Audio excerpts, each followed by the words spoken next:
Let's talk about Chen in 7.30. First, we look at the theoretical side, we look at skill builds, at items, and then we'll jump into the practical part and we'll look at a game played by Fly. So, skill build. Level 1, now you typically go for Divine Favor. This is great because it's not only the region, but also the 2 armor, and armor is a very important stat at the start, because if you think about it, at level 1, most nukes do maybe like 75, maybe 100 damage. That's not even as much as 2 right clicks. So at level 1, it's all about the right click. So having extra armor is super helpful. This is why Divine Favor is typically the best ability. But there are also situations where you want the other two. So if you're, for example, laning with a core that really wants you to have some sort of slow or disable, Penitence level 1 might be worth it. So for example, if you're laning with an Ursa, this might actually allow him to catch up to people and do his damage output. Or if you, for example, have a Juggernaut in your lane, Penitence allows him to actually chase people with his Blade Fury. But most of the time, Penitence is just a little bit too weak and also costs quite a bit of mana in the long term. Holy Persuasion is great if you're laning against some sort of hero that has summons that you can take over. So for example, if you're laning against a Beastmaster, you can just steal his boars. Or at least force him to level up Axes. So if you're laning against Beastmaster, just save your point, wait for him to actually summon boars, and then you can take Persuasion level 1 and take those boars. If he takes Axes level 1, you can just take Divine Favor and you're fine. Same thing goes if you're laning against something like a Lycan or Nature's Prophet. Just take Holy Persuasion level 1. But most of the time, you want to go for Divine Favor. Of course, you always max out Holy Persuasion first. No reason not to do it. At level 4, we take Penitence. Or if we took Penitence level 1, we take Divine Favor at level 4. And then we max out Penitence second because it just scales really well. And it's an incredibly powerful tool to have in the mid game. Penitence is also really great for doing Roshan as long as you have someone who can break the spell block. It gives you 120 bonus attacks being maxed out, which is a lot. And then Divine Favor is going to be maxed out last. We always say kind of God when it's available, obviously. And talents are also all strong, so we take them whenever we can. As far as which talents we take, that really is very much in the air. We can really argue for any of these talents. They're all strong talents. They're all sort of similar strength at each level.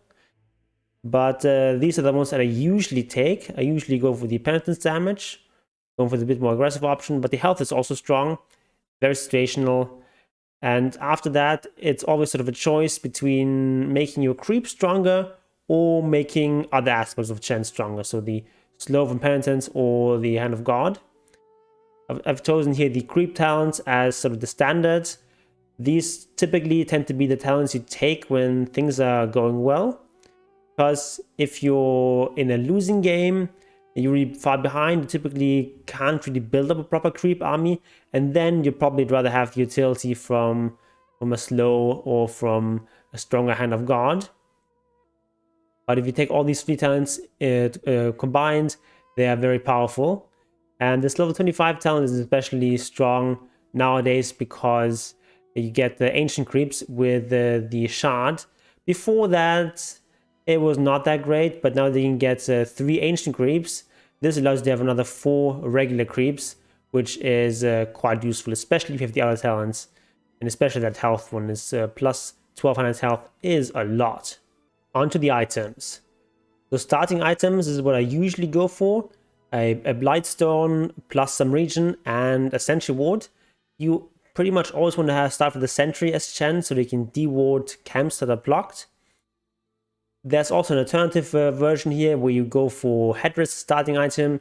This allows you to buy a Tango and a Sentry Ward. You have to skip the Healing Salve and the Iron Branch. So which version you go for depends a bit on what kind of lane you're playing. If you expect to be playing a bit more aggressively, go for this build, the Blightstone. Whereas the Headrest build is more if you expect to be laning passively. You have a carry who just wants to trade farm, doesn't really want to be aggressive, like a Spectre, for example.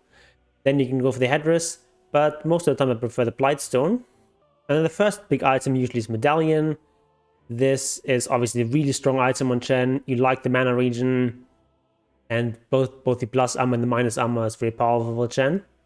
It's also a very cheap item, so you can complete it quite fast. Also has a really good build up. And after that, we usually go for mech. So with the change to Chen that he no longer has the region amp, mech is no longer as obligatory. So it's definitely perfectly viable to skip mech on Chen. But I think it's still a strong item that still fits quite well with what Chen does. But there's certainly an argument to be made for skipping mech and just going for the Solar Crest right away. Perfectly viable as well. But most of the time I would go for the mech still. You can also skip the medallion at the start and get the mech first. But I prefer the medallion build first. Just gives you a little bit more mana region to play around with. And gives you a bit of an earlier timing with that medallion. At the 20-minute mark, we always want to get the shard. Shard is incredibly powerful on Chen. This is the old Aghanims, and usually when they turn an Aghanims into a shard, they reduce the power level by like a third or maybe even half. But here they just gave it the old Aghanims with no diminishment in power. Granted, the old Aghanims was a bit weak, but still, this is an amazing shard and we always want to get this. Boots of Speed is an item that you definitely want on Chen. I've seen some players skip it. I don't think that's good, because movement speed is not as important for Chen as for most heroes, but still, boost of speed is like one of the most efficient items in the game. There's no real reason for skipping it. So it's fine to get some of these early timings on items like mech, but eventually you do want boots. And Solar Crest is just a natural upgrade to Medallion and just a very strong item right now. It's been nerfed a little bit, but it's still very solid. If you're in a game where, let's say, your offlaner is buying a Solar Crest, you will probably want to stick with the Medallion, because Medallion and Solar Crest stack together. But, you know, even having two Solar Crests is not that bad. And then another great item in Chen is Holy Locket. Gives you a great healing amp.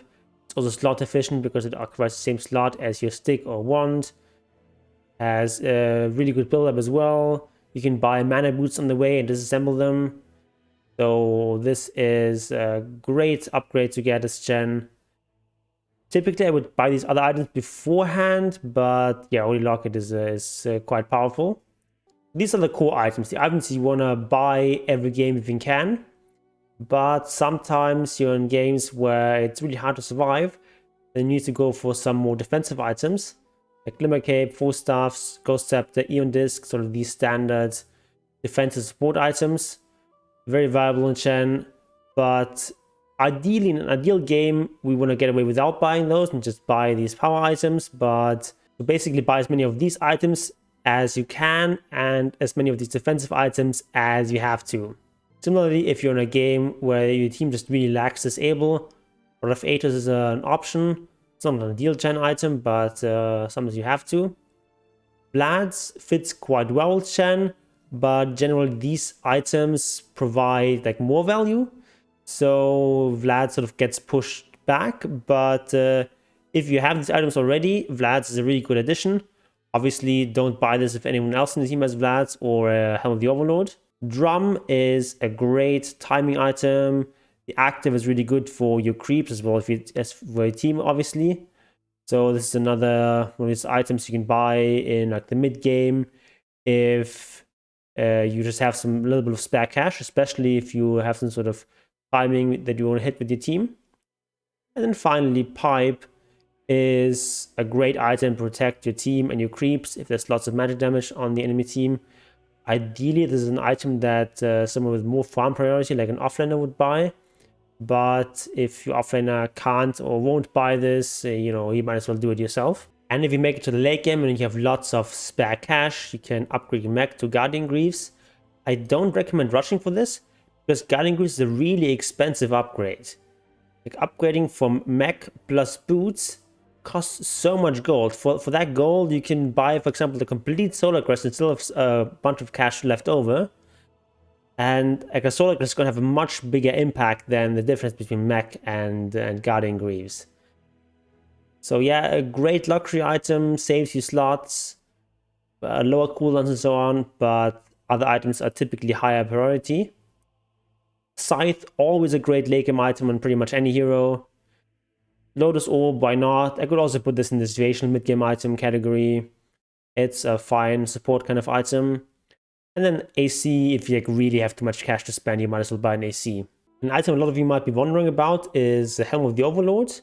And I generally don't recommend this item on Chen because there's no real synergy. In fact, there's kind of an anti-synergy because you already get access to Ancient Groups, the Aghanim Shard, so this doesn't really provide all that much extra value. I mean, sure, like Vlad is a decent item on Chen, but Temple Dominator itself is kind of meh, doesn't provide an aura anymore, so for a while you'd see Chen's going for Temple Dominator, back when it had an aura, like an attack speed or damage aura. That was great for creeps, but nowadays it's only the creep plus a bunch of stats that Chen doesn't care about, so I would recommend staying away from this. Of course, if you already have a Vlad and you have like lots of gold and you're basically 6-slotted, you might as well upgrade this. But yeah, this is not an item you typically want to buy on Chen. Alright, now let's jump into the game and see how Fly plays this. Fly is not really someone who's known that much for playing Chen. So in this game you're probably not going to see amazing micro skills or anything like that. But then again, I'm assuming that most of the people watching are not Puppy or No Tail. So that should probably be fine. Fly is gone for the headdress start. I don't like that too much in combination with Sven. I feel like there's a lane where you can be decently aggressive. And Sven really appreciates that minus armor. But this is fine, obviously. And then he's going to go for the medallion build. This is even a game where you might go straight for Solar Crest because Sven benefits so much from it, as does Beastmaster. Here Fly actually I think makes a mistake. I think you should just clear these camps before 2-minute spawn, and then you can get another respawn and get access to a new creep. The creep you got here is quite strong. The Ghost has a nice frost attack and a lot of damage. It's piercing damage, so it's good against creeps but not good against heroes. But still, the slow is still very powerful against heroes, and it's just a huge amount of DPS because it attacks so fast. Also, be careful against Mirana because she can just instant kill your creeps with her arrow. And you see this Ghost is doing a bit of work here. And now I really don't like the fact that he has not cleared this camp at all. Could have had 2 respawns on this camp. And that's one of the most important things about Chen, is just securing access to these strong creeps in the early game. And usually the best creeps to take at the start are going to be in the small camp. The annoying thing about Miranda is not only that she can kill your creeps, she can also arrow some of these big creeps here and leave it with camps where there's no like interesting creep to take. Here I think he could have actually stacked this camp with the Harpy. But instead he goes here for the 6-minute rune and finds a haste. And Mirana in fact is guarding these bounties for the puck to refill his bottle. But as it is, you badly leap away and actually you have to use a fairy fire to stay alive. And here, at this point, he runs with the creeps through here, and there's a mistake. Should run the creeps this way around. And it would be safe. But here, Brewmaster sees them and takes advantage here and bye-bye creeps. That's very sad because those were 2 very strong creeps. He does deny one, but that's not really the point. The point is that he's losing access to these very strong creeps. Here's another one. I don't think he's seen it yet. So also set a Mind Stealer, very strong creep. Once you have level 2 in Persuasion, you can take this one. And the idea with this creep is just you have it sit in lane somewhere and just over and over burn your opponent's mana. It's 100 mana burnt every 18 seconds, so this pretty much means that any offlane is going to run out of mana very fast. And you see Brewmaster is already out of mana. He was at full mana a couple seconds ago. Now he wants to find some more creeps. He takes this one. It's not a misclick. You can actually take over this big wolf. He's level 5 now. He used to be level 4 creep, now he's level 5. So you need level 3 in Persuasion to get him. Stacks the camp here, very nice. And this is not the best creep army here. This Helber doesn't do that much. Cloakra is nice, but it's not that strong on its own. And this little giant wolf here is pretty useless creep for the most part, but it does have piercing damage, so if you're just doing these kinds of jungle camps, he's actually quite good. That's also why these wolf camps really good at actually killing creeps and summons. Right now it's just looking for some sort of creeps. He's level 5, so this is your first big power spike. You want to take big creeps like the Centaur Conqueror or the Hellbear Smasher, but he doesn't find anything particularly good yet. And at this stage, it's a good time usually to rotate around a bit, maybe attack this bottom tower or mid tower if you can. In this case, you're going to try to go for the Mirana. And yeah, this is a great objective to take if you can. And with Beastmaster, everything gets a little bit easier here with the Hawk. They're giving you perfect vision there over this area where opponents might TP in. But they're going to take this tower. And now it's time to go look for some more creeps. Finds a big Centaur. Although honestly, I think you should actually leave it for the Beastmaster, because the Beastmaster is benefiting a lot from this creep if you have Primal Roar as well. Whereas for Chen, you don't really have a good setup for that stun. All you have is some slows with Penitence and this little guy. Playing Chen is all about doing the best with what you're given. Sometimes you just don't find the right creeps, and here in this case he's only level 5, finds this camp that really would need to be level 7 to take that big creep, so he takes over the Setter Mindstealer, which in the laning phase is great, but at this stage of the game it's no longer that good.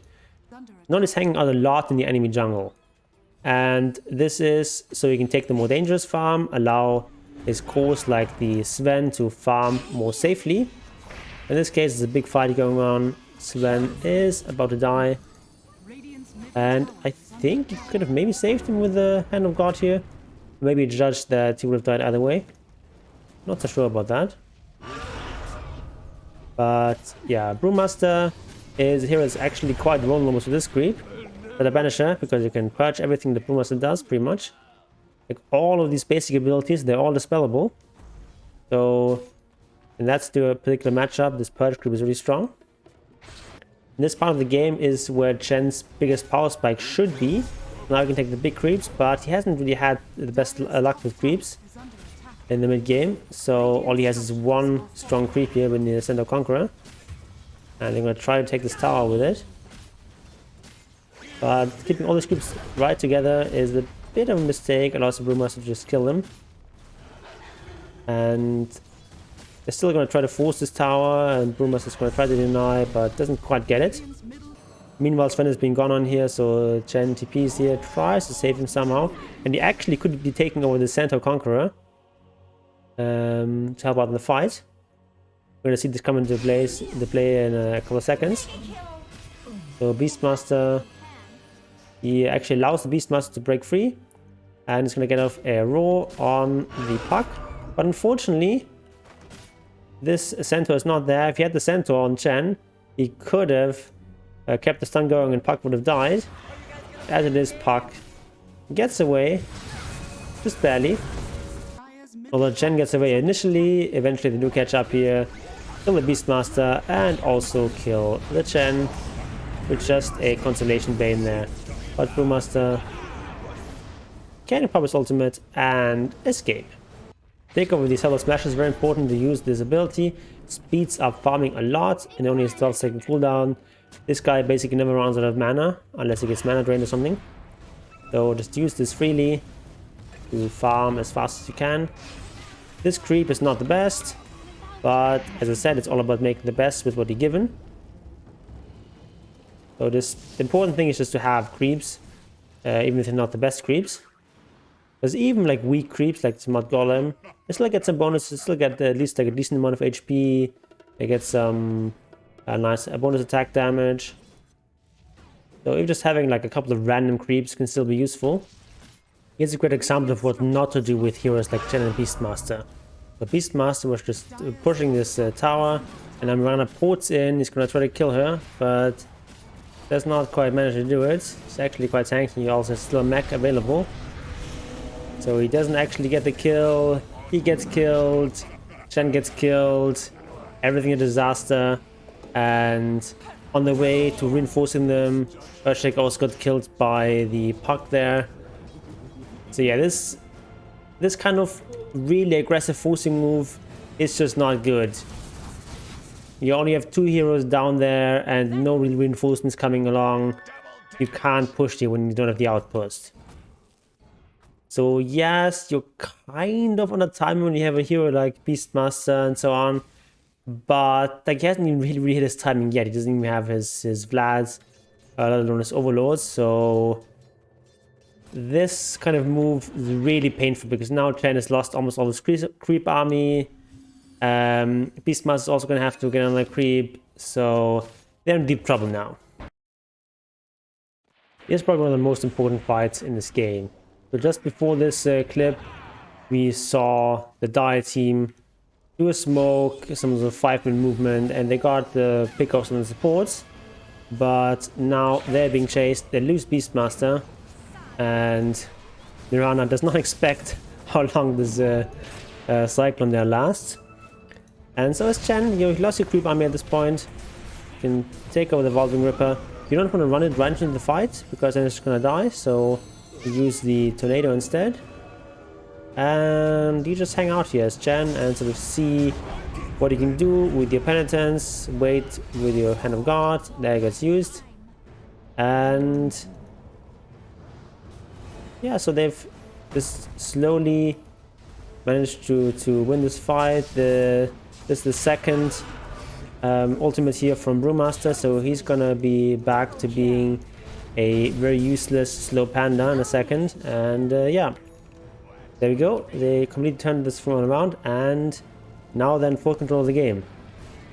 And yeah, Chen in those fights is important, not to panic, just work on your positioning, try not to get picked off, or at least not too easily, and just, you know, cast your spells, use your abilities, and don't blindly suicide your creeps, if you can help it. One thing I've noticed about Fly is that he's not making the best use of a Medallion. Like, he's using Medallion on this Ogre Frostmage is already at 10% HP. Why not Medallion the undamaged Ogre Bruiser here? Yeah, when you're farming, you just want to use Medallion on like big creeps that have a lot of HP, not on these small, tiny groups that die in 2 seconds anyway. Medallion lasts for 12 seconds, it's a long time. This also means that for this time, you're going to have less armor. And also, you're not going to have the Medallion available for that time. Also, when doing these creep camps, use your abilities. Like, use Thunderclap, use the Stomp. I mean, Stomp is not that important because these creeps don't take too much damage here, but this one definitely speeds up the farming a lot. Now we finally have our Shard available, so of course you want to go for an Ancient creep.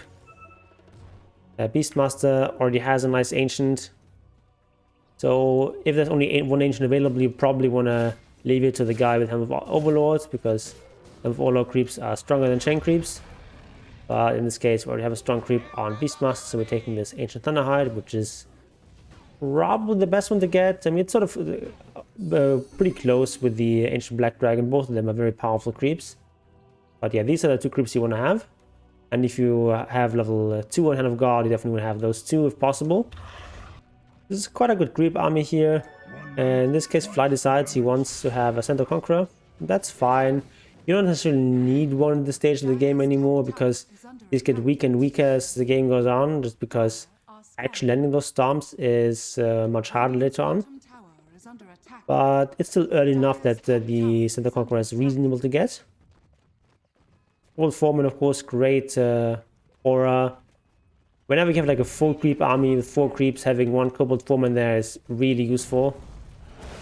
And just in general in the mid game and late game, this creep is really powerful, because like 12% movement speed, that is really better than what any of these items do. Like a Yasha, it's only 8% movement speed. Ancient Yasha, it's a 10% movement speed. This one is 12. That's quite powerful. And of course, the Thunderhide, it has 2 abilities. Slam, which is a more powerful version of the Thunderclap, and then it has the Frenzy ability, which gives 75% bonus attack speed, and cooldown is the same as the duration, so just spam this out on your carry usually. Sometimes, unfortunately, with Chen, you have these kinds of fights where nothing is going right. It happens. After the team won this fight by using lots of cooldowns, In particular, this guy no longer has Primal Split, so he's pretty much useless at this point. This allows him to actually just go for the Roche. God Strength is not available here, but it still goes quite quickly.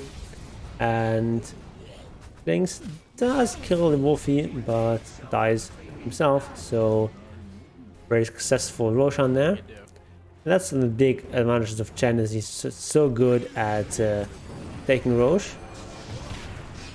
In this case, Fly actually went for Penitence last, went for Divine Favor max. I'm not so sure about that. I much prefer the Penitence. So it's a stronger offensive option. And is that extra 3 armor really that good? I doubt it. I'd much rather have Penitence maxed out. But that's what he's going with here. And now with all these people dead, they can of course take lots of objectives. And he finds another lucky creep there, the Ancient Thunderhide. In a pinch, you can also take these small Thunderhide creeps. They have an aura that gives you attack speed and accuracy. But of course, the Ancient Thunderhide is almost always much better. And here you can see that Fly is not an experienced Chen player. He's actually killing this Ogre Frostmage, which is insane. That's like one of the best creeps to have. As this insane frost armor that's incredibly powerful. It's probably usually the second best non-ancient creep after the Alpha Wolf in the mid and late game. To be honest, I'm not that happy with Fly's item build here. Mech and Solar Crest are great, of course, as is the Shard, but I don't like the fact that he doesn't have boots yet. Like, it's 28 minutes into the game. Get some boots. Also, no stick, no wand, no nothing. He has the slots. You can definitely have boots and a stick here. No problem. Next item he's going for is Aghanims, which I think in this particular case is actually fine. What it does is it gives you a strong dispel, which means you can remove most stuns, and against things like an arrow or Fiend's Grip, that's very powerful. But yeah, most of the time I would not really go for this Aghanims. Great thing to do as Chen is use your creeps for split pushing, but you generally want to use the less important creeps for that. In this case, he only lost, so the Granite Golem, which is not that useful. But if you have heroes that can easily kill those creeps, you need to be a bit careful with that. In this case, he takes over another Thunderhide. I think that's actually a mistake. I think you actually want to take over the Rumblehide here, because it has a decent aura as well. And having 2 of these is not that great. Because really the only hero you really want to buff up with Frenzy is the Sven. Having 1 Thunderhide is enough for that. At this stage, they're already quite far ahead. Using Roshan, feel free to use Fireball. It's actually a lot of damage to Roshan. Also helps on the fight with opponents jumping in the pit. Now they have a pretty big lead and they want to push the high ground. And the way you want to do this is probably just let the Sven be in front. And as Chen, you just sit behind, you provide him the auras and you give him the frenzy. But here, Fly decides to just hit with his creeps. I think that's a mistake. I think creeps should stay back here a little bit. Don't commit all of them. Don't have all of them stand in the same place, because then this happens. Lynx kills them all. Link's also gone for a really aggressive item build, so that's why he's able to kill his creeps so quickly. And so at this point, as Chen, you've lost all your creeps. All you can basically do is provide Solar Crest to your Sven, but you can also take over melee creeps. Even though it's just a random melee creep, it still does 74 damage, and that's quite a lot of damage, and also attacks quite fast with all these auras here from the Beastmaster, as well as the Swiftness aura and so on. All these auras make this creep quite strong. And it's also basic damage, so it's good against buildings. And yeah, this definitely helps. They take down the melee racks, and nothing's really died so far. Chen has used all his healing, and it's important just not to be late in the healing, rather use healing a little bit too early than too late. But yeah, now they're a bit deep here on Chen, so probably think about retreating, which actually Sven is not doing. Again, you take over these melee creeps. Oh, he has cooldown, he already took over one. So yeah, they, I think, overstayed the welcome a little bit here. But it seems like they're so far ahead that they can get away with this. Don't try this at home. So yeah, now the game is basically going to end. So this is how you play Chen in the new patch. I think it's quite strong. Not like super overpowered, but I think he's like a little bit above average. Definitely a strong hero to pick and to learn. So hope you found this interesting. And if you did, please subscribe to this channel, where I post lots of content, especially about these more micro and control focused heroes like Chen, Lycan, Beastmaster, Visage, and so on. And I've also have a nice Lycan video for your perusal. If you want to see that, just click on the video on the screen, and Obelisk willing, I'll see you there.